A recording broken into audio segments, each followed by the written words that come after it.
If an alien civilization is sufficiently advanced, physicist and visionary futurist Freeman Dyson theorized they might build a livable structure that would be large enough to encompass their own star. Called the Dyson Sphere, the idea was popularized in Star Trek. Futurist Isaac Arthur joins us to discuss megastructures in detail and talk about how hideous Moonfall was. Stay with us. Podcasts you love. From people you trust. This is TWiT. This is This Week in Space, episode number 21, recorded July 15th, 2022. Alien Megastructures. Welcome to another episode of This Week in Space, the Alien Megastructure edition. I never thought I'd say that in one sentence. I'm Rod Pyle, editor-in-chief of Ad Astra magazine, and as my co-hosts are off this week, I'm going to be soloing and have all the fun by myself today with Isaac Arthur, who is an amazing, fun guy. Now, Isaac, you are a quasi-millennial, proven intellectual, possibly Vulcan internet phenomenon who has sort of taken over the science end of YouTube single-handedly. How are you doing? I'm doing great. Thanks so much for having me on, Rod. Well, it's my pleasure. Now, as is our tradition around here on This Week in Space, I have the pleasure of crisping you with a couple of bad space jokes. Are you ready? I'll try to survive them. Okay. Hey, Isaac, did you hear the one about the guy who walked into a donut shop on Dagobah? No. What happened to the guy who walked into a donut shop on Dagobah? He tries to order a donut from the little green guy behind the counter, but the alien says, broken our fryer is. Yesterday's donuts I can sell you. But the guy really wants a fresh donut, and he says, are you absolutely sure I can't get a freshly made one? Only two options have you, the alien says. Dough or donut. There is no fry.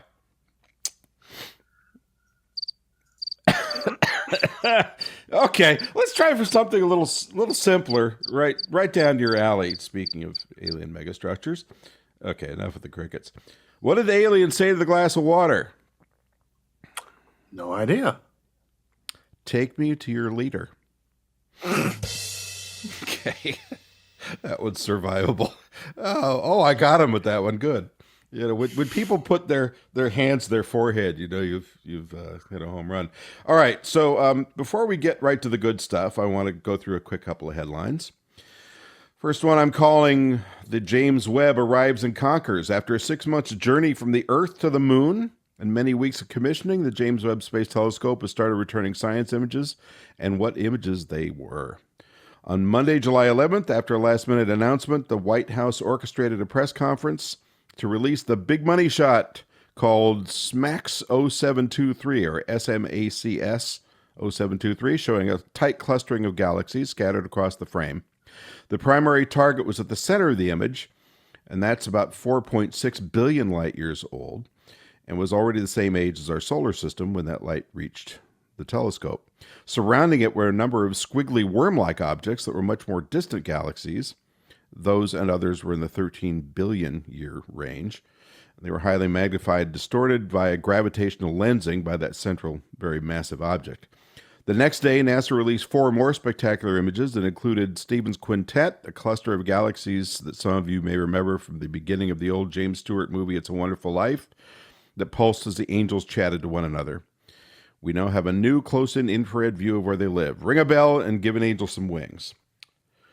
Another image, which we put into the squiggly line science category, was actually a slide of a plot of the spectra from an exoplanet called WASP 96b, which is a hot Saturn that orbits a red dwarf about 1,120 light years away. What made this target remarkable to include in the lineup, even though there was no optical image included, is the fact that the Webb was able to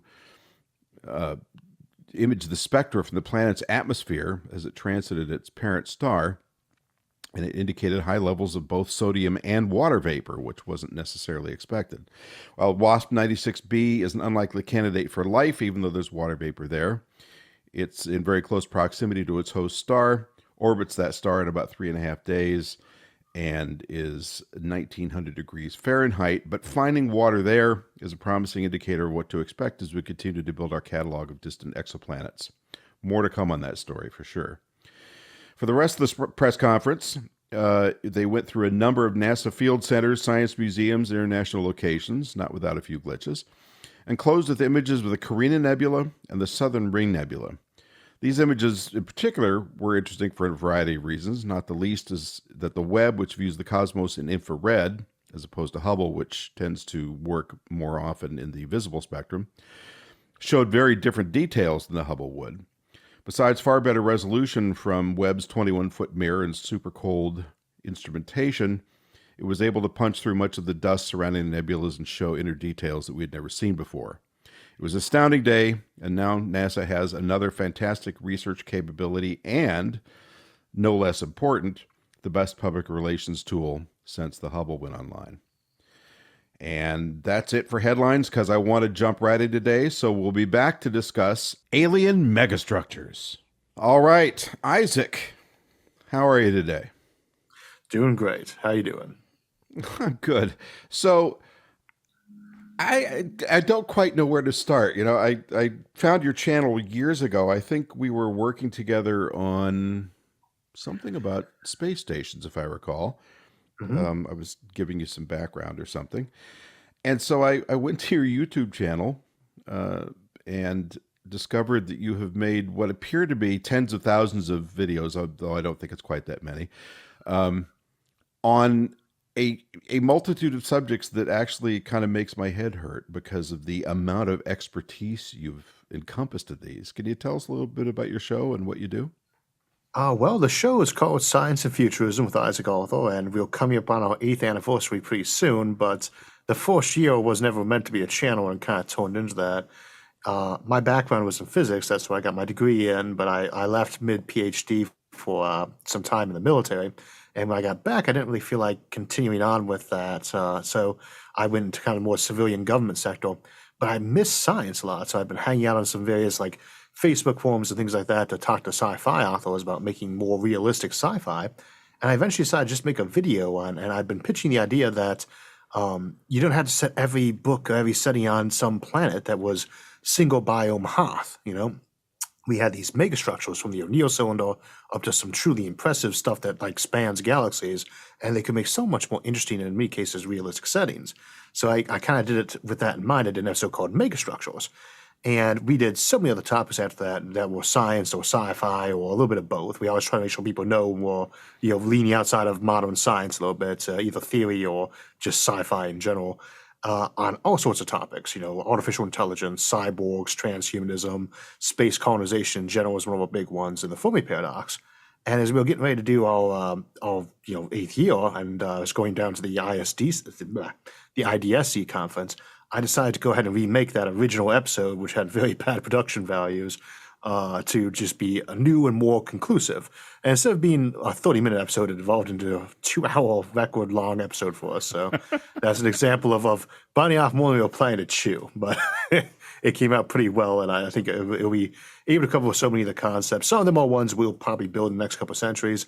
Others probably will remain in the realm of sci-fi, but we try to give everyone a solid treatment, at least as much as we can, for 100 topics in 2 hours. Yeah, so this is your feature-length megastructure compendium, as I recall, correct? Yep. Okay. Episode 350, I believe. Awesome. I was watching the other night and marveling at how, even though I'm sure your budget was substantially less, and it was a long episode, it was still better than the movie Moonfall. Yeah, Hands I remember down. a mutual friend of ours who I will not name was kind enough to recommend that movie to me and said I'd love it.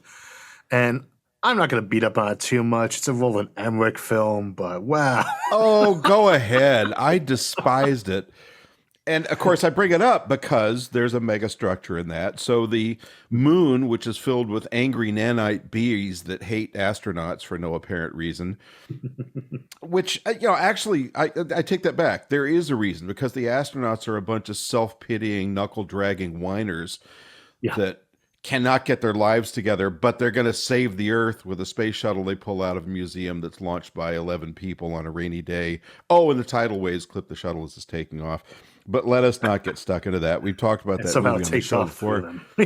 But it was the worst representation of everything in that conversation space I can imagine, but especially of megastructures because we finally see one imaged in a movie that had a lot of money spent on it and some pretty good visual effects, but a bunch of dopey dialogue and an absolutely infantile, silly script. Yeah. So it go is a ahead reminder and rip that on how it a good little your bit. special effects budget is. You need a good plot, right? And Yes. you need at least some realism. You can have your sci-fi be way out there, but if you're going to actually go into the details of anything from like a conceptual standpoint, you need to have done your research. You don't have to, like if I want to do an episode on alien psychology, I need, when I'm talking about psychology of aliens, to have done my research as much as I could. If I'm not going to go into physics in depth, that's okay too. But a good story relies on suspension of disbelief and a good plot. All the visuals of the world are going to help you, and even all the scientific realism of the world, of which this movie had none, is not going to help you either. You need a good story, good plot, good science where you're using it, good cohesive structure. And some people have done that much better than others.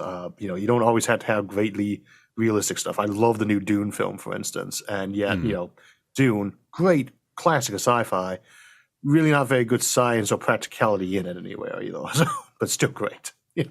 Truth be told, it's same for like Isaac Asimov's Foundation. There really is skips a lot of stuff that's very illogical or not very plausibly scientific.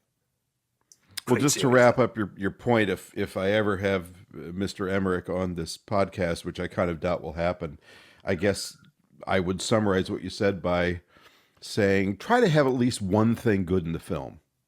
That's generally a positive. All right, well, enough gets points for me because Stargate SG-1 was a great series and wouldn't have happened without Stargate the film. But the series was better than the film, which almost never happens. Right? It was, yeah. It was. Yeah. All right, well, let's get back to the meat and potatoes here. So megastructures, as I read the definition, they can range from the Great Wall of China to the Large Hadron Collider to things in space. Some of the definitions I read said anything over 1,000 kilometers in a single axis, but I think generally what you're talking about is something bigger and grander and not of this Earth, correct? Yeah. Usually, like an O'Neill-Sonar, one of our great spinning habitats that's internal areas is, like a living garden park that would be parallel to a typical U.S. county or similar objects of that size. These are on the small end of what we usually mean by megastructures on the show. They don't have to be. There are smaller ones. A lot of the launch systems we contemplate for getting into space, they are that 1,000 or 2,000 kilometer long launch loop, for instance, or space catapult. But at the same time, we usually do mean things a lot bigger than that. But not all of them would be anywhere near as big as, say, the U.S. highway system in mass or size or volume. Same for the Great Wall. They're very big. Even the Great Pyramid would actually outmass some of the things we contemplate building as megastructures, but other things they replicate a planet. Some of them are literally artificial planets, and that still is only the very baseline of where we go with that. We have structures we contemplate on the show that are solar system sized, and in one case packs a whole galaxy into one big artificial planet, which we call a Borch planet. Call a what planet? A Borch planet in honor of Paul Borch, the gentleman who thought it up. So I think he might have had some name for it that doesn't get used around too much, called a super self, but it's so badly known that I never even heard of it from my research. So we call it a Borch planet in his honor. So. I think a Borg planet would be appropriate, but yeah, I remember seeing that. That was pretty sensational. Which I should mention, by the way, your YouTube videos have spectacular visual effects values, which is something you don't see a lot. I mean, you tend to see a lot of the same repurposed NASA stuff because it's free and you can use it without acquiring rights and so forth. Are you commissioning these or doing them yourself? How is these being put together? Mostly not. I mean, I've done some of them, especially the Megastructures ones. Those usually have been done by fans of the channel over the years. I've always tried to keep the show itself to pretty much me, myself, and I in terms of core production, because that's how you ensure these things just keep going year after year. But we have, dozens of volunteers who have helped out with animation over the years. Here and there as they can, maybe some clip gets, sucks them in and they want to make it, and I gotten to work with just a ton of artists. One of the ones I particularly enjoy, of course, Brian Vierstieg. Everybody knows Brian. He does those gorgeous space habitat ones. And, we get to use clips from them sometimes. We get to use one, Sergio Botero, Jeremy Joswick, Kudo Schroeder. These guys do great art, and they've kindly loaned it to the channel here and there. Or commissioned ones where I basically said, this is what this thing would look like, and they decided they wanted to be the person who put their stamp on the first visual of this thing that exists. Like the old Don S. Davis art from the 1970s in High Frontier. all of us grew up seeing that. And as I when I'm trying to lure artists in to help on the show and volunteer the time, I like to use that as the example of you'll get to be the person who puts the stamp on this as it goes forward in time. And I don't know how attractive that is to some of them, but it certainly has gotten us some additional animations. Others we use NASA, we use stock. I do occasionally do animations myself, but less these days. It's hard to come up with visuals for these things, but it's easier than it was 8 years ago, that's for sure. So, Well, hearing about your expertise, Megastructures, you have to have that visual. People can't see it. yeah, absolutely. And hearing about your expertise in manipulating these people, I'd say I could probably get you a pretty good job as a movie producer. Because manipulation is the name of the game. But okay, that's very good, though. I mean, a lot of them have gone on to struggle. be good friends too. That so yeah, well, and I can see why. And you are. I mean, it is quite an opportunity, and you've got sponsors, which is rare in that space. Good sponsors. I mean, sponsors that are not only reliable, but are the kind of sponsors you want. Oh yeah. What's your main sponsor? It suddenly popped out of my head. Well, we got Audible, Brilliant, Curiosity Stream, quite a few others. Yeah, Curiosity Stream is probably the big one these days, and one of the biggest ones these days. Though we are Audible's longest-running singular sponsee, and they are the longest-running one for the show. There was a joke back in the days. I didn't want to actually start taking on sponsors or putting ads on things. I'd been doing it all out of pocket, and my audience talked me into doing it so I could do them more often. And I said, look, I'm very unlikely to do that unless, because I'm a coffee person, I'm an audiobook person, I got to believe whatever I'm plugging. And they, so I said, maybe it was like Audible or Starbucks. And the next week I get a contact from Audible. Wow. And I just learned a new word, sponsee. I had never heard that one before. Thank you. I don't even know what's the real one. It sounds like who you land on, doesn't it? Like a pontoon. It does. but you're the one that got halfway through a PhD program, so I defer to you. So, primarily what you're talking about are, and the title of this episode and a number of your videos is Alien Megastructures. So we're talking about something built by a species, generally, not entirely, but generally a species more advanced than ours, the purpose of which is what exactly? There could be any number of purposes, much like a building. And as we often say with these environments, you have a Dyson swarm around stars that's made of tons of different megastructures, each serving different purposes. And a lot of those have gotten episodes of their own, like we did one on space farms, we've done one on individual habitats like the O'Neill cylinder, or like the ring ward or the rung ward, variation that's a little bit easier to build. They can be many things, but the one that tends to be most common is either a giant weapon or a place for people to live. And I like the space habitats probably most of all, but the thing about what do you build a giant thing like that for is say, what's its purpose? Is its purpose going to be like our highway system, that it's there for transport and commerce, or like the Great Wall, where at least in theory it's there for defense, or is it just a new place for people to live? And I think what we will see is a combination across the board of those, with the early ones being mostly power collectors. That would seem to be the one that we start off with. And that's an example of a megastructure that is, less bulky but very huge. Because something like that could be as thin as tin foil or even thinner in space, and yet the size of a planet and still weigh, less than the Great Pyramid. It'd be a huge thing with all the power output of our entire planet, and yet it's just tin foil. And you put 2 billion of those around our sun. So helps with power problems. So you mentioned already Dyson Sphere and O'Neill cylinders. So let's break that down a little bit. When did Freeman Dyson, the famed physicist, come up with this idea about a Dyson Sphere, and what is it? Oh, I'm not going to remember off the top of my head, but I want to say 1965, but it'll be in that period. And the idea there was not originally his. I have to say, it Stanislaw Lem is not Stanislaw Lem. I'm going to forget his name now. A writer from in the 30s. And I cannot think of his name, but if you look up Dyson Sphere, you will see that there. Anyway, when Dyson got the idea, he was thinking of a collection of space stations, power collectors, habitats, built around a star to use all of its sunlight, every last drop that could get its hands on. And that's 2 billion times what Earth has coming down to it, so it's a lot. And this is where we kind of get this Kardashev scale concept of looking for alien civilizations by the megastructures that we can return to. But with Dyson's concept there was, whether it's power collectors or artificial habitats or whatever it is, you englobe an entire star in these things just as you would settle an entire continent. It's a gradual process of just building these things up in a big volume that looks more like a thin fog around a star than it would ever look like a shell. However, when Sci-Fi got its hands on it and popularized it a bit, it became this inverted hollow planets that you could, potentially build with artificial gravity if you really wanted to and had that technology. But, it did not what the idea in mind was. One is a thin, hazy fog, and the other is a thick shell of a planet inverted around it that you live around an entire star, which is a cool idea, to be sure, but that's definitely a sci-fi idea at the moment. So, and we've looked at a few variations of how you might actually pull something like that off if you really, really wanted to build the hollow shell, and what sort of technologies you need, and if it could be done with known science. And the answer turns out to be kind of, sort of, maybe-ish yes. If you don't have artificial gravity, there's some things you could do to kind of simulate that. But the usual idea there is the ring world by Larry Niven, which came a little bit afterwards, was the idea of a very thin ring around a star that just spun around to cause gravity on it through artificial spin gravity. And that was about 1,000,000th the area of a Dyson, about 1,000th the area of a Dyson sphere, but 1,000,000 times what Earth had. So it's a lot of living area. That's a lot of living area.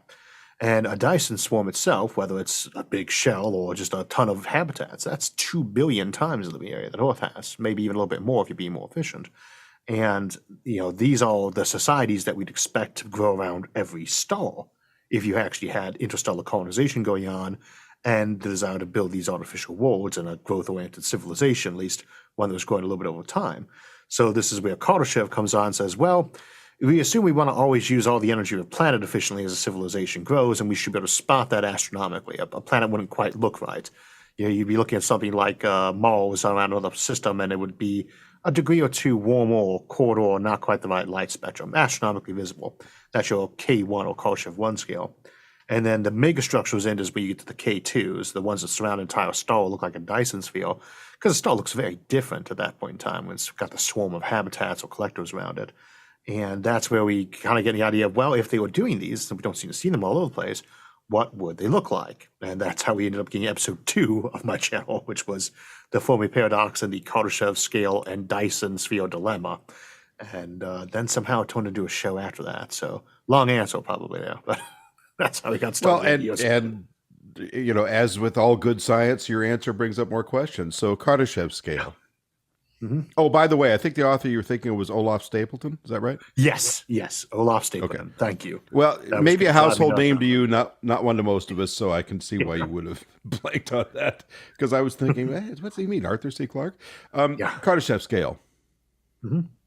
What is it? So Nikolai Kardashev was also working in the 60s and 70s, and he was a Russian astronomer, Soviet astronomer at the time, and I believe he is still alive. I shouldn't say was.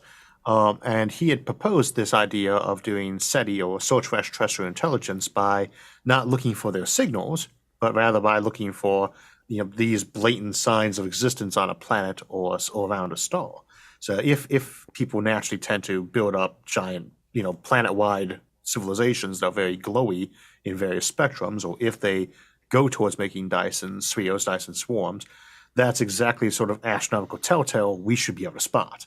And same for the Kardashev 3 level, which is an entire galaxy that's been colonized.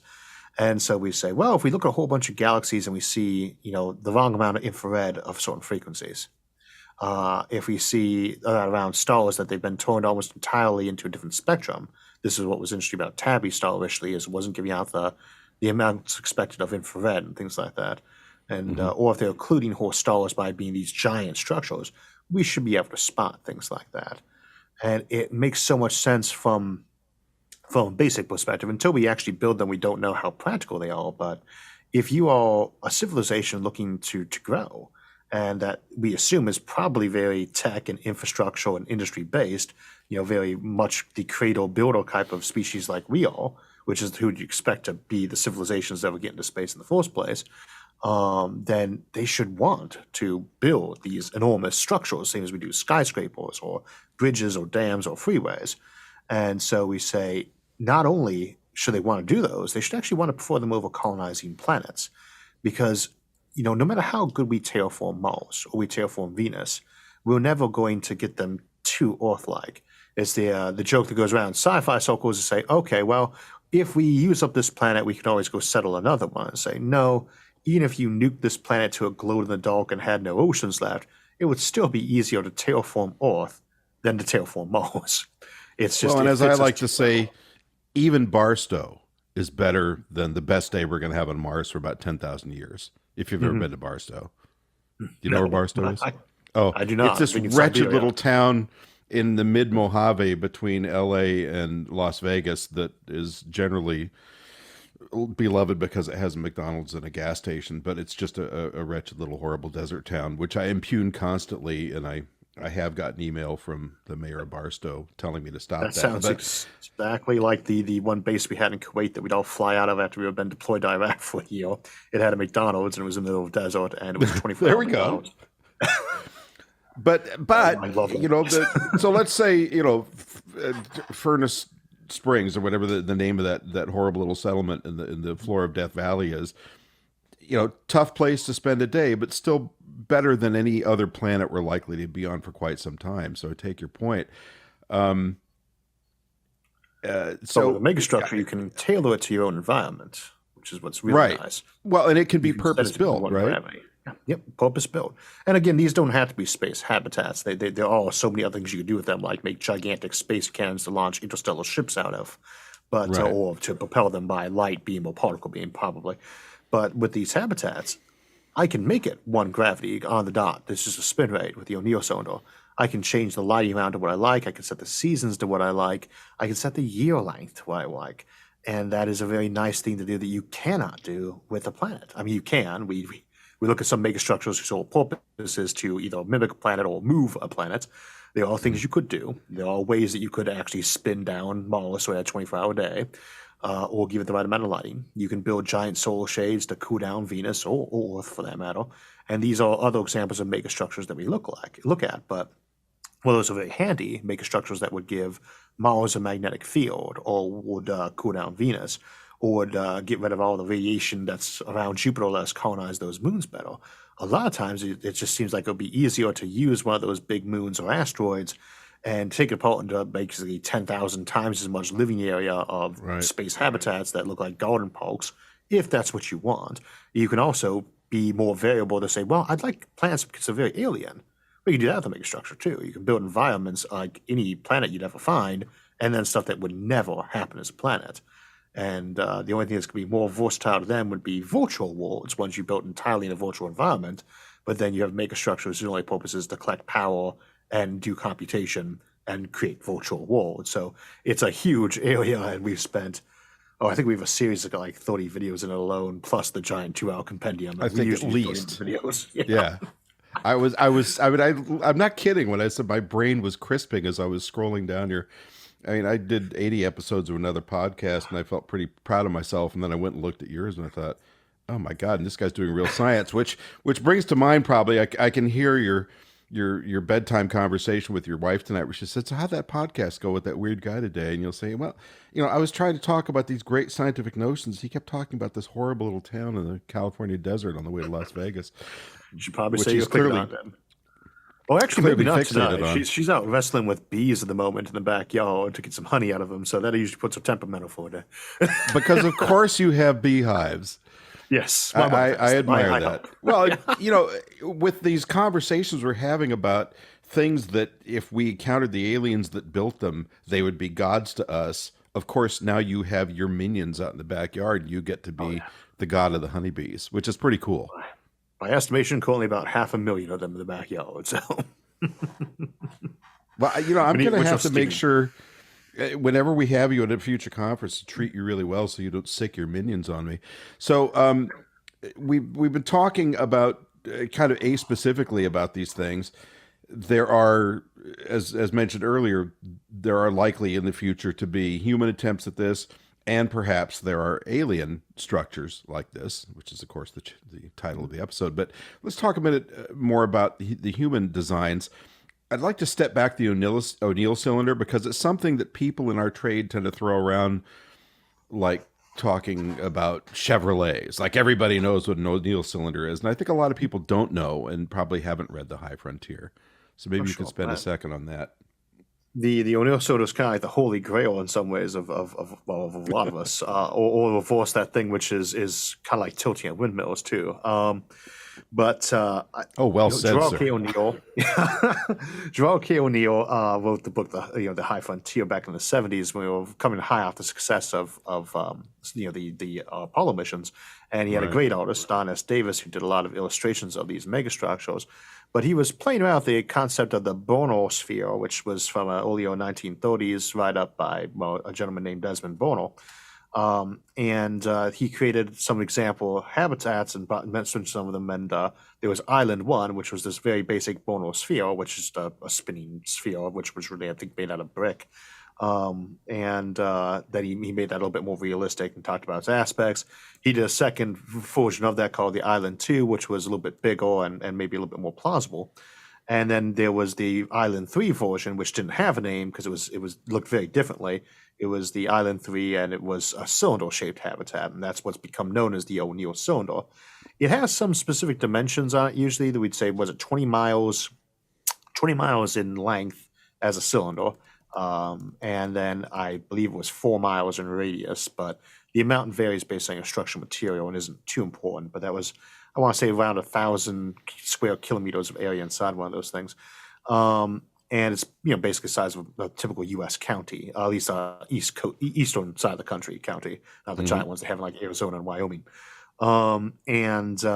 This is a huge amount of living space. You have a cylinder that you spin around, and much like a washing machine or a dryer, it sticks to the side of the stuff because you're spinning there. And this has the same effect of gravity. And people say, can that really work? I said, well, that's what makes the astronauts weightless in space. It's just going the opposite direction because they spin. They're not floating around because there's no gravity 100 miles above the planet. They're floating around because they're in orbit, thus spinning at a speed around the Earth that exactly negates gravity. That's how they keep from falling. So it absolutely works. In this case, there's no planet on the side that's pulling people down. So we build the cylinder, we spin it around, and then we dump dirt, air, water, and light inside. And there's many different ways you can do that.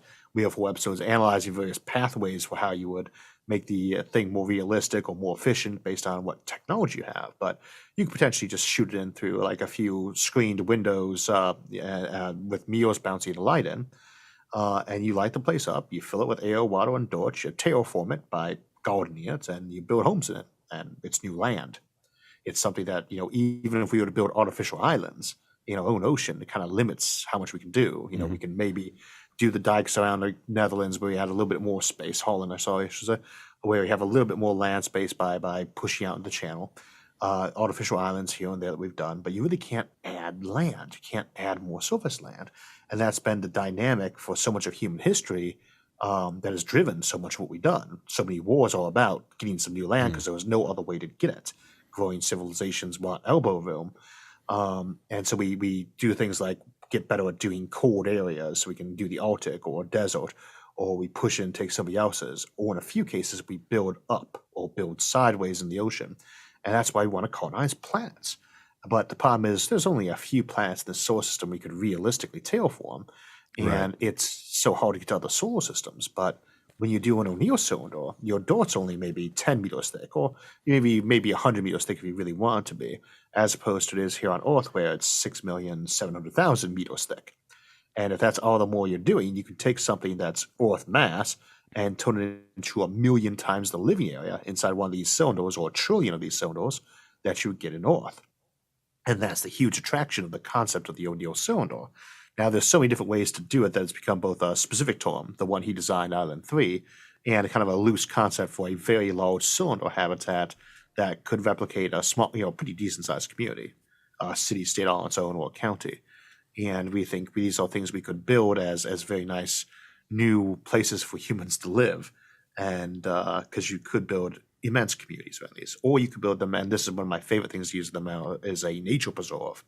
Only a handful of ecosystems or peak apex predators or animals like elephants would actually need something bigger than a U.S.-sized county to be stable inside in terms of population. And you could always artificially move samples from here or there. So you could build 1,000,000 of these things, or even 1,000,000 Earths worth of these things around Earth and the solar system, and still barely cut into the mass budget of what you would have for like a Dyson Sphere. So they'll become your preserves where you can have so many different variations and they're so much easier to protect from invasive species, us or other people, because it's a big closed cylinder in space. Things don't naturally migrate through that. So that gives us so many options to preserve or even create new ecosystems. And I think that we'll see them being used for both purposes, both places for people to live and places for us to put these nature preserves. Or an alien nature preserve, we go to a planet and we find a little bit of life there and we want to terraform it, but we want to make sure that we keep that original native life safe. There are so many options when you can build your own planets. And I think what the O'Neill Zone did was open our eyes to that idea in the way the Bonosphere had kind of done before that when to O'Neill and a few others. And it says, I can live in caves in a mountain. If I go to a mountain, I can find a few caves I can live inside. Or I can take that mountain apart and build a few continents worth of very nice housing of my choice, so I'm not living in a dank cave. And that becomes the notion of the difference between a planet and a Dyson swarm, or these big collections of trillions of O'Neill cylinders and other architecture. And then we take that one step further with a technology called star lifting, which is another megastructure. And it says, I don't want to take my plants apart. Someone's going to be living on them. Where else am I going to get my raw material? There's not that much inside of things like asteroids, really. You could build a lot of life, probably enough for a quadrillion people on an asteroid belt, but that's still small. Well, it turns out inside the sun, there's 30,000 Earths worth of constructible materials that we can siphon off our sun using the technology called star lifting, which doesn't require any advanced technology. We have an episode on it. And actually would expand the life of our sun by release of the poisons that are inside it, of these heavier metals that have been created or absorbed. And so we think, why not just mine the star itself, extend its lifespan, and get all the construction material we could ever want, including, entire continents worth of gold and platinum and things like that. Right. And you can do that around any star, especially the younger stars, I can't remember if that's population 1 or population 2. The older ones, though, like our sun, but not older, younger. Yeah. The ones that have more metals in them. I can tell you've spent more than 10 minutes thinking about this, but I want to talk a little bit further out into the future and the realm of challenging our notions of what's possible. But first, we're going to take a short break and we'll be right back. All right, before we go to warp speed, though, I just wanted to mention my favorite early megastructure, which I'm sure you're familiar with, called The Brick Moon, an 1869 novella by the writer Edward Everett Hale. You familiar with it? I am indeed. I think I was accidentally thinking of that as the Bonosphere for a moment, which came a little bit later. Yeah. The Brick Moon. An example of just a moon made out of brick that was orbiting the planet for space station. Because why not? For navigational aids, which cracked me up when I first read that, because that was the same logic behind when, just before World War II, the Germans, and in this case, the Nazi administration, was supporting the idea of a giant space mirror, quote, as a navigational aid, unquote. But of course, which we later found out part of the discussion was, hey, we could burn down all of Manhattan in a single pass. And that would be a megastructure, would it not? Yeah, it is indeed. We've looked at giant death rays as an episode as well. Did you? Of course you did. Of course we did. Well, and that's the brilliance of what you do, by the way. I really agonize over the titles for the podcast because I want them to be honest and say what we're talking about, but I want them also to be appealing and interesting to people. And as I was, again, scrolling through your stuff, I thought, oh, this guy's a genius. He's nailed it. Human-eating aliens versus space babies or something. I thought, wow, I'm exaggerating, obviously. We never do a clickbait title, and it always has to be what it says on the title. And yet we do have episodes like Colonizing the Sun, and they are exactly what they sound like. Well, because why wouldn't you? Okay, so speaking of such things, as you said, what was the number of megastructures you talked about in that episode? Did you say 300? 101. Just by coincidence, it worked out to be 101 entries, which is how we found out that YouTube has a maximum number of chapters in it. There was exactly 101 when I tried to chapterize it. Well, and this is brilliant. Nobody knew about that limit, though. When you write your book about this, it will have the natural title of 101 Alien Megastructures for Dummies. So you've got it nailed. That's a good title. Tell us. Yeah. Oh, I got a million of them anytime. Let's talk a little bit about some of the, and you kind of touched on this already. I mean, certainly you get to a galactic scale, you're talking about a wild megastructure. But if you could talk about a couple of the more, because I saw this in your compendium, the more imaginative and clever ones and the challenges of construction, because you did a very interesting segment on, how you might build these things out of what. Mhm. Oh, graphene's probably the one that made so much of this become more popular. When we discovered that, you say, well, I can actually, all these structures that are spinning for habitats. And again, not all megastructures are habitats, but those tend to be the ones that entrance a lot. The ones that need artificial gravity inside them, we do that by spinning them around. And how wide you can build something like that is built off the tensile strength of the material, how much you can hold off it, which is things like Kevlar, which is things like steel, and of course things like graphene. And then suddenly that lets you build a neocylinder not 4 miles wide, but 4,000 miles wide or 400 miles wide in that zone. And then we call that one the McKendree cylinder. Another scientist who kind of played with that in the 90s. Or the Bishop ring in the case of the one that's the big structure, just the aping the Stanford, not Stanford torus, excuse me. Actually, yeah, the Stanford torus. And it's just a big ring that you can live inside. But those are nice because they're new habitats for humans, but not like say hyper imaginative. For those ones, we often try to think of the imagination beyond the end of how you would make these things particularly interesting or strange to live on, like the Topopolis, which is one of these things where, since your limitations on the width of the cylinder as opposed to its length, you build something that's 1 billion miles long and only a few miles wide, or maybe tens of miles wide. And then you just run a giant river down the middle of the whole thing that's like 1 billion miles long. And so you have all these communities that would just be, small county-ish or small state-sized affairs, all in a linear order like sausage links going down a map. And you could literally draw that as a big, long, normal map projection that was just one giant ticker tape long thing coming out of an old, just a long line, again, billion miles long. And so that's trying to look at those cultures. That's the other end. That's the sci-fi end, but it's fun to look at. One of my friends, Dennis E. Taylor, I think was the first person. Larry Niven came up with the idea, but he had come with the first actual book that had been written about that I'm aware of as a fantasy sci-fi series, and actually helped him edit that a bit. Dennis E. Taylor, some of you might know, as having done the Barbavorst novels. Barbavorst novels, We Are Legion, and great guy, by the way. Great books too, especially if you're a geek and like your sci-fi references. But they're packed through with them. So it reminded me of why I always like Dennis Miller. If you can catch all of his side, his little side things he packs in there, they're great. Right. But more imaginative ones, you say, well, and Larry Niven is a great person for these. He came with so many of them. The smoke ring. This is one where you build a giant torus cloud around basically the entire orbital region that Earth and Mars and Venus would sweep out, and around a star, and you fill that with thick oxygen and little planetoids, and everybody lives in free fall around that star because they're orbiting it. And so you fly around in the air in the sky of this giant endless sky that's 1 billion times the size of our own, and has little planets floating in it that you might settle on or hang out on. And you might have people with wings or just fins to flap around at. And he did do a novel on that, Smoke Ring, which is quite fascinating. So did Peter Hamilton. I looked at in his Commonwealth saga too.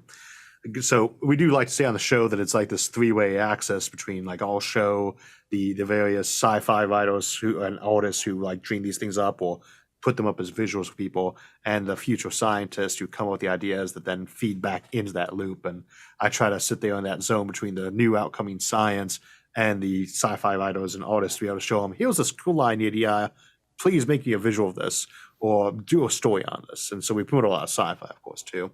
You get some imaginative ideas out there. One of ours that I come up with one day looking at Pluto and Charon, the moon of Pluto, that's actually tidally locked on both ways, is that you could build a space elevator directly between Pluto and Charon that connected them. And it's a very circular orbit too, so it doesn't even need to stretch. And it would just be there the entire time looking like a ball bell.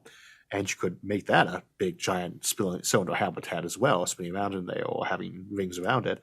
And we decided to name that the Acharon River because it would let you walk, climb, or swim between two planets. And said, well, with a certain amount of adaptation, you can actually do that between Earth and the moon too. It takes a little more effort there to make the cross connections the world, but you could do that and walk from the Earth to the moon using known science and an awful lot of effort that's probably excessive. And you could actually extend it up to build giant orbital rings, we have to call them, that would let you walk from Earth to Mars, if people were willing to put that effort into it. And of course, if you didn't mind that the walk would take you, 10,000, 20,000 years. Right. It's And so you 33 get those million imaginary miles at ideas its of maybe closest, somebody, right? somebody migrates there, and their clan or tribe has been busy migrating like that for untold millennia in their story. That's what we say. That's in the sci-fi realm with the great stories that help to inspire people to Yeah. do more science that inspire new stories. So when you first saw the Death Star, did you have a little personal revelation about the idea of, oh, this is, I guess, what you would later realize to be a megastructure? I think because for me, and this is the sad thing about that, is I was so sad that they blew it up. No, those are the good guys doing that. Come on. And it was their own fault for leaving the air conditioning vent open, okay? But I think it's to me the idea that you did something like that obviously is not something you should be building, because there's better ways you can build that, which we also explore on the channel. But Of course just you see do. something that's such a great artifact built up like that, and just see it getting blown up by people is a sad thing. Well, yeah, and some But then we some also go to the dopey. other end of that. Like And- when they and blow it just up to over be- Endor. just to be sacrilegious, blown up by some dopey kid who gets a lucky shot. But Yeah. one of the things I found fascinating that you visualize very well in a couple of the videos was, and I don't remember which structure it was, but the big kind of trough-shaped ring, I believe, where you actually, it's not an enclosed environment because it's spinning at a rate sufficient, I guess, to maintain the integrity of the atmosphere. It actually has a sky that's open to space, just like Earth's is. Yeah, that would be the bishop ring is the smallest size you can make that one, where it is to say Okay. it's like a trough that you bent into a circle. Picture a very long trough or a very long curved half donut, basically.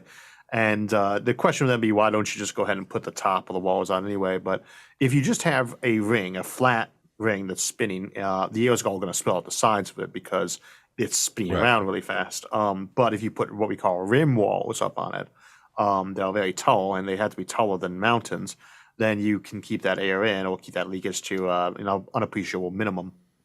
And this is a great chance to do your ward building so that you have edges of this ring where the gravity starts getting lower and where you are rising up in altitude, and you could consider that as a mountain range or an alpine community, and then impossibly tall mountains at the edge to keep your air in. So there are many options for building these things very Earth-like, but there's also some really cool, as you say, alienish or more surreal aspects you can add in them. And that the bishop ring is the smallest size. That Larry Niven's ring ward's on the bigger side, though you can go bigger even than that. And that had rim walls, but they are, because this thing's, I want to say, 1,000,000 miles wide. The rim walls are 1,000 miles high, so they're barely noticeable against that sheer size. Ian M. Banks, the late great Ian M. Banks, wrote about one, almost as a side note, in his first cultural series novel, what we call it Banks Orbital. And this one's kind of cool because for any given gravity and planetary year length, day length, you're going to have exactly one unique diameter or radius for one of these habitats that they can exist at. And for us, it's about 1,000,000 miles wide as a spinning object, that if you spin it, it would spin exactly once a day. And thus you can just tilt it at the sun and you don't need to provide any lighting. It just will orbit like Earth does in the sense of spinning once a day and giving you light and giving you exactly one gravity. And a different size ring would mimic Mars's day length and Mars's gravity, or etc. And these, of course, require impossibly strong materials. And we look at that in our Ring Wards episode as how we could actually do that with known science and not needing those super strong materials, simply using something called active support instead. And it is amazing what you can accomplish inside known science. There's another thing we like to remind potential sci-fi writers of is you can come up with cool ideas for new technology to science, and that's fine. But there's so much you can already do inside a known science that doesn't require these hand waves. And that often can be exploited. Yeah, they often ruin the series as they go on because people wonder, well, if you got these cool replicators for making food, why don't you use them to make spaceships? Right. Oh, for reasons, because it's a plot device. We don't want that, you know? Well, and for the same reason you can microwave a bowl of macaroni and cheese and not an entire dairy farm where it came from, right? Mhm. And there's a certain logic to that. If you don't mind paying a lot more for your food, which is implied in there, is they got so much energy they wouldn't really care about what people ate individually, but a spaceship might be more. But you got access, and this is the problem. They have fusion reactors, they have antimatter, they have 3D replicators. They should have no problem building things like Dyson Spheres, and actual Dyson Spheres too, the shell one, not just because they have artificial gravity. But they should have megastructures all over the place. They should have no interest in colonizing planets. And when they come across should have these things too. Their whole area should be littered with endless thousands of artificial worlds.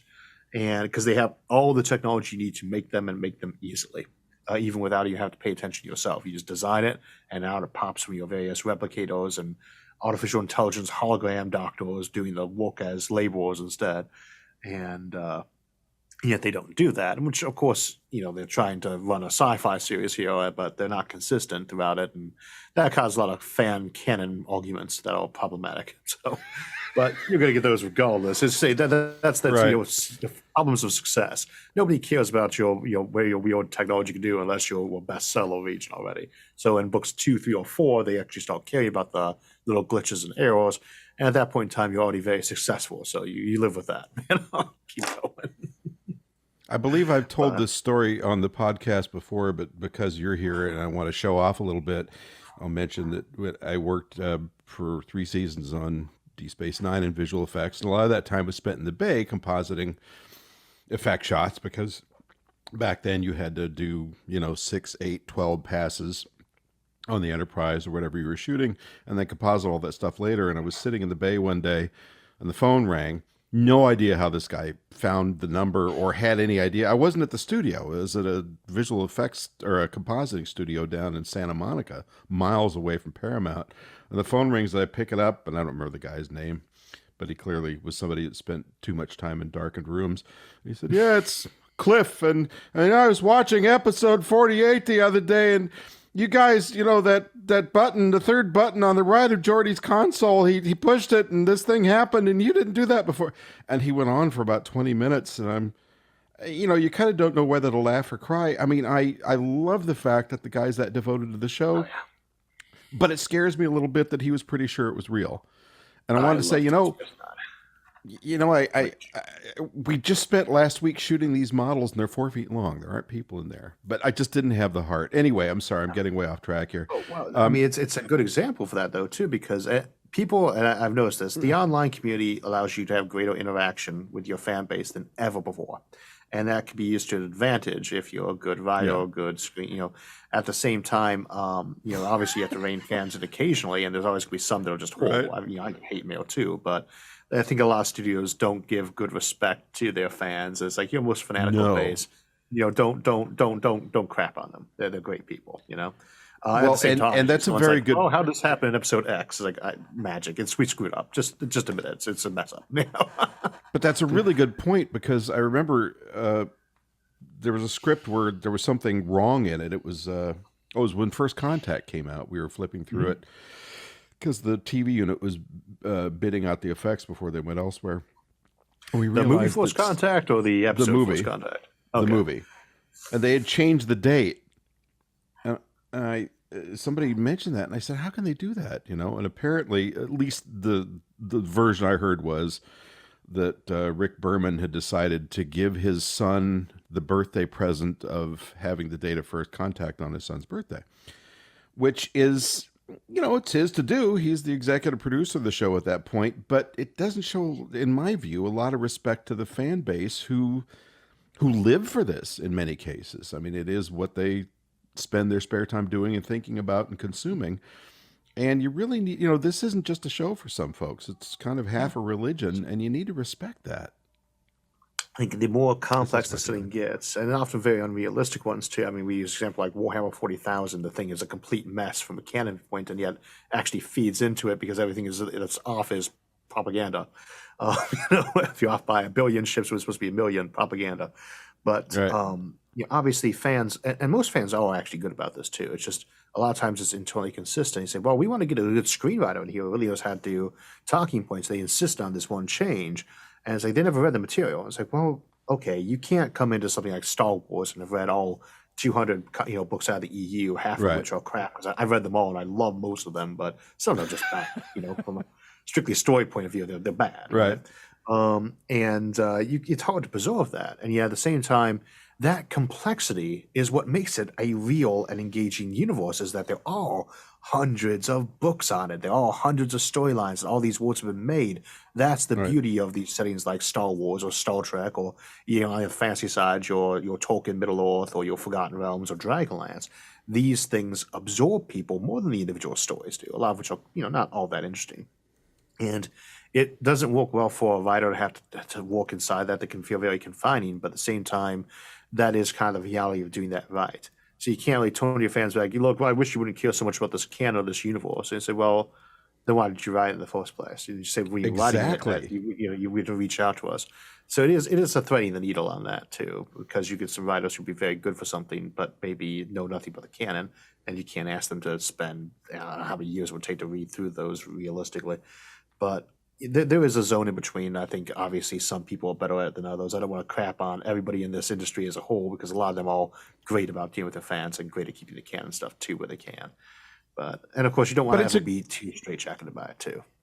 It's a good point you make, though, because I was always, and being for the Star Trek generation, I know more about that than Star Wars, but it did always astonish me how often I would hear directors of the Trek movies, especially, say with no shame, yeah, I had actually never seen the show.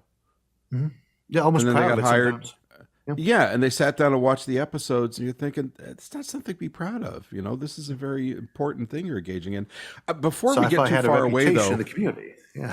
I wanted to jump back to Tabby Star for a minute. A lot of us were very excited about this because this was an event where we had this weird kind of irregular transit occultation event happening. I guess you'd call it an occultation event of the dimming of the star, but you expect it to be predictable and in a regular pattern, unless there's comets in the way, and these are things we're seeing edge on from our point of view, unless there's comets in the way or clouds of very, very dense dust or something unusual like a megastructure. So maybe you could talk us through that and what the current state of thought is. Sure. Well, at my audience's insistence, almost a year after Tabby Star had been come out as an issue, I finally got around to doing an episode on it. I resisted for a long time because I didn't think it was a megastructure, but we walked through the various options on that. And I would say my friend Jean-Michel Gaudier, he really covered the issue very seriously. It's kind of what his channel started off on. And, when I did the episode on that, I tried to walk through all the options that it could potentially be as a megastructure, because there were some. But that was also because it's a Fermi paradox episode for us, and we always take the standpoint of kind of skepticism on that. We say, what could this be instead? And with those options too, but people know what those are. The key point that I always make on these giant megastructures around things is, what could it be if it was damaged? Kind of same with a Muamua. Well, what would this actually be like if this was a damaged space probe? Because it is an undamaged one. Whatever it's doing isn't what it's supposed to be doing. And the kind of same thing applies to Tabby Star. Whenever we look for something artificial around stars, we don't want one sign of artificiality. Anything with science, we say, what we're looking for is predictability. When we find something that's violating predictability, that becomes interesting unless it's new science. But for it to be artificial predictability, you really should be looking for at least two ways it looks artificial that are unrelated, kind of like multi-factor, security, two completely different unrelated ways in which it's artificial. And I backed it up by saying, if I walk into someone's workshop, I can find an axe or a spearhead or a tool that's really actually a naturally occurring object, but it looked so like the tool. And that could be naturally occurring. I'm not going to walk into someone's workshop, though, and say, oh, this could be naturally occurring. Neither is an alien, even if that thing's in pretty bad shape and covered over. That is not, natural. It's artificial. And how do you know what it is? There are multiple different artificial things in it, true, but there's also multiple different types of marks of artificiality. You don't just have a workshop full of tools, you have a doorway. Doorways aren't naturally occurring. This is something that clearly shows to walk into this room. So if I want to find New York City, I can go by the signals it gives off. It gives off radio signals, TV signals. It gives off signs of power grid. It gives off people going in and out of it, transport things. There's all these different ways in which you could look at New York City and say, this is artificial. So if you look at something like a megastructure, I say, well, maybe they're trying to hide these things. No. People don't, hides a city. That defeats the purpose of it. When has there ever been a culture that actually tried to hide, in a protracted sense, a gigantic piece of their civilization? And in the case of a megastructure, what we always have to remember when people say, I want to hide my alien civilization from humans, is why? We're not a threat to them, right? They are very far advanced to us. Yeah, to be seen at this point in time, they already had more technology than we have now, whenever how many light years away it was that light came. They'd want to hide from someone more advanced than them or equal. And the problem about astronomy is that it is history. And people say, well, what about my first radio signal? I can't go back in time and remove that. Right. But even before then, you're screwed, because we're busy looking for planets right now, not by the radio signals of their intelligent creatures, but by signs of oxygen in their atmosphere, which would be a billion years before you ever came up. And you go send probes to these planets potentially too. We already look at ways to do that with modern tech, like Breakthrough Starshot. You go by and they'd be able to see. They'd be able to see something like fires, campfires around a planet that would indicate a civilization like ours. And so you're not going to hide. Any civilization that gets on the galactic stage knows that if they're not the first, then they already spotted before they ever even had telescopes. Someone knew they were there, right? Or the signal informing on them is on its way to that planet. Maybe it was 10,000 years after the Galactic Empire, but the data's already in motion. So you're not trying to hide. And if you're trying to hide, you don't build giant megastructures that are astronomically visible around other stars, because whatever we could see and think maybe is going to be one of those, then any more advanced civilization will be able to tell much easier. So if it is a megastructure, it's one that isn't doing what we'd expect in the sense of being like a New York City, where it has so many different signs of artificiality, and it's not hiding. It obviously isn't hiding. We won't be able to see it at all, and they have no motive to. And so when we look at any of these anomalies, I look for two signs or more. Is it giving off radio signals, and is it abnormally shaped? Things like that. But the problems we had on tabby stars, it really didn't look like anything like that. Nor did it look like we'd say a big swarm of other things. You wouldn't expect a pattern out of something that was a city in the sense of it being just sprawled all over the place. But it has so many little telltales, and so it never really fit. It was not wrong for people to suggest that was an option, but it shouldn't have been the go-to for anyone. And I think that there are just much better options that were being suggested, even when it was brand new news, that fit that model better. And so we waited a while to do it. And when I got a mixture of sufficient data plus folks haranguing me enough to do an episode, we did an episode on it, and I considered the matter kind of closed at that point. But it's a fascinating anomaly. But most anomalies are just that, anomalies until we solve them, and they're not signs of anyone doing anything. And then we say intelligence is not, it's not the idea that intelligence would leave things around that were very obviously artificial and anomalous. It's that you'd be so obvious there was intelligence there. You don't come across an ancient, Mayan ruin and think to yourself, I wonder if this was natural. There's a civilization there because there's 50 million different objects indicating it. And I think, intelligence recognizes intelligence. So that kind of, to me, is the answer on any time we see an anomaly about stars and say, oh, look, that's an alien empire. I say, I don't think you're ever going to be in doubt on that. One exception is going to be spotting one a billion light years away off its infrared glow and saying, well, that could, that's all we're seeing because everything else would just be fuzzed out at this distance. But that could be artificial. And then you turn more telescopes on that and see. Well, Isaac, I've got about 20 more questions I'd written down, but those are going to have to wait for next time if I can connive to get you back on here. I'll always be glad to come back on. Well, I really appreciate that. And it's been fascinating, and I understood most of what you said, so that's good. If I sat here and looked like one of those ornaments on the dash of your car going, it's because I found it very, very interesting, and I always find you interesting.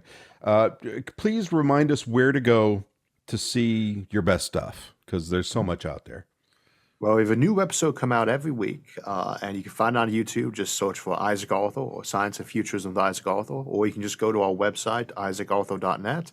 And if you're not a video fan, we also have audio-only versions available on iTunes, Spotify, Audible, Amazon, and a whole bunch of others. So search Isaac Arthur and you'll find it. Usually the newest video will be out on Thursday mornings. Well, and as long as I have you at a public forum, can I get you to commit to writing a few articles for Ad Astra? One, I could commit to doing at least one, but okay, that's fair.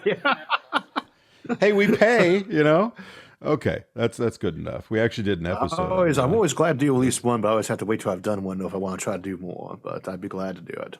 Oh, I'm so easy to work with. Ask anybody. Well, actually, I'll give you a short list of people you can ask and get the answer that I want you to get. All right. Well, that's good to know. And anybody who wants to spy on me can go over to pylebooks.com, pylebooks.com, or check out the magazine that Isaac will be writing for multiple times. I mean, once at adastramagazine.com. Don't forget to drop us a line at your convenience or your interest at twis@twit.tv. That's twis@twit.tv. We always welcome your comments, suggestions, and ideas. And if you have something you want to tell Isaac, we'll be happy to pass it along. I want to thank you for joining us for this discussion of human potential through sci-fi, I guess I'd call it. It's been fun.